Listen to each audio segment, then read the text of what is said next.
Hi folks, my name is Brian Greenway. I'm going to be bringing a new short daily or every other day show to you, and we're going to call it Calamity Stream Theater.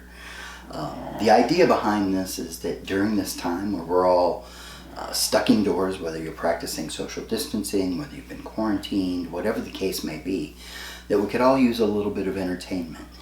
And I think that a great idea would be to share some of the real gems that you can find on streaming channels, which is where so many of us are going to have to turn to keep ourselves entertained during this frustrating time. So I'll be covering things from Netflix, from Hulu Plus, from Amazon Prime Video, from Disney Plus, to maybe even some YouTube here and there. Now, the plan is not to cover big movies. You're not going to hear me talk about Star Wars Rise of the Resistance here, or Rise of Skywalker here, or you're not going to hear me talk about Frozen 2 or any of the big things that you see come out, because those get plenty of coverage. What I'm going to try to do is focus on some lesser known gems, some things that you may not see very often. So quite often, this is not going to be movies. This is going to be documentaries or series or YouTube channels that I think have great content. So we're going to try to shed some light on a few of those. I hope you appreciate it and enjoy the show.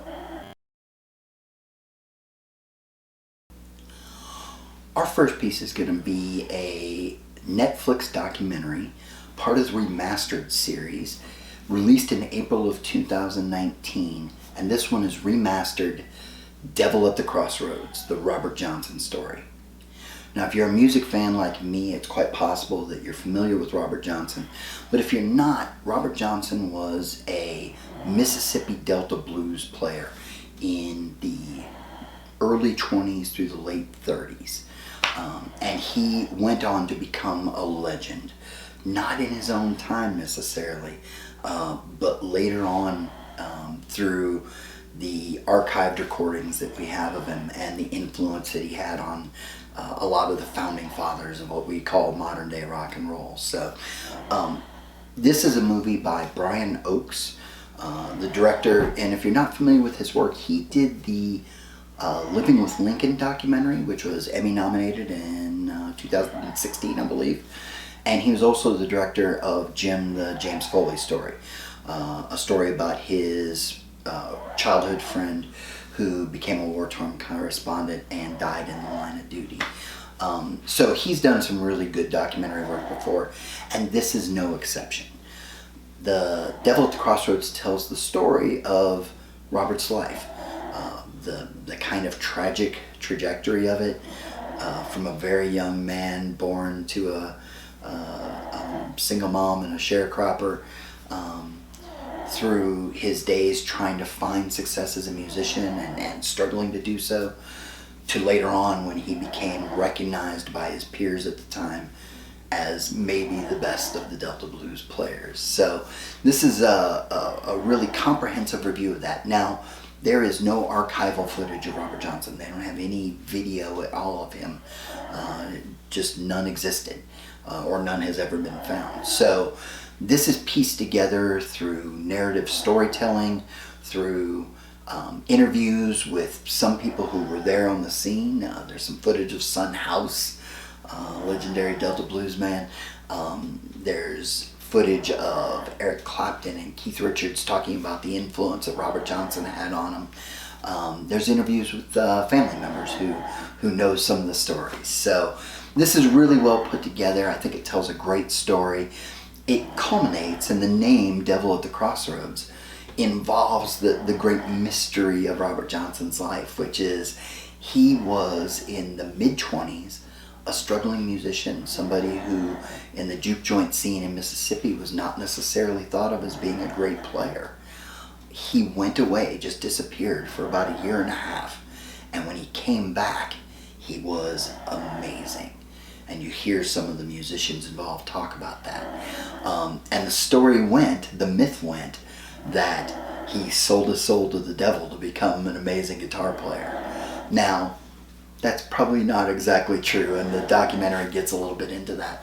But I think it's a really great story about that myth and how some of that myth helped create even more of the mystique around Robert Johnson. So, now I think this story also is not just about Robert Johnson, but I think it's also in a lot of way about John Hammonds and John Hammonds Jr., because they really are the reason why we have what we have on Robert Johnson. John Hammond Sr. had tried to book Robert Johnson to an event at Carnegie Hall in the late 30s when he found out that Robert had died. And John Hammonds Jr. later really took up that mantle of preserving the legacy of Robert Johnson, including doing a great 1991 documentary on Robert Johnson that maybe we'll cover some other time. So, and then in 1961, John Hammond Sr. had released, his record company, Calamity Records, had released King of the Delta Blues, which was the album that influenced so many amazing rock and roll legends. Again, Keith Richards, Eric Clapton, Led Zeppelin, they all owe a huge part of their sound and their legacy to the work that Robert Johnson had done and the 29 recordings that we have of him pieced together on that record. So I think you'll find that this is really amazing. If you don't know Robert Johnson, you definitely want to. He was an inaugural member of the Rock and Roll Hall of Fame class in 1986, which was the first class. We really can't overstate his influence on rock and roll. So this is a short watch. It's only 48 minutes long, so it won't take up a lot of your time. And I think if you're a music fan or even just a good story fan, you'll find that this is really worth your while. So, like I said before, I'm not exactly sure how often we're going to release these. Maybe daily, maybe every other day or so. We'll see how it goes. And maybe I'll be able to fancy up the production values here, put some graphics in or an intro or something as we go along. This is really something we're just starting now as kind of a fun thing to try to keep us all occupied during the times we're going through. So I hope the best for you and yours. Please stay safe. Make sure you are social distancing where you can. Make sure that you are paying attention to the medical people who you can trust, who will give you the best information about how to make sure that you take care of you and yours. Have a great night. Enjoy the streams, and I'll see you soon. Bye now.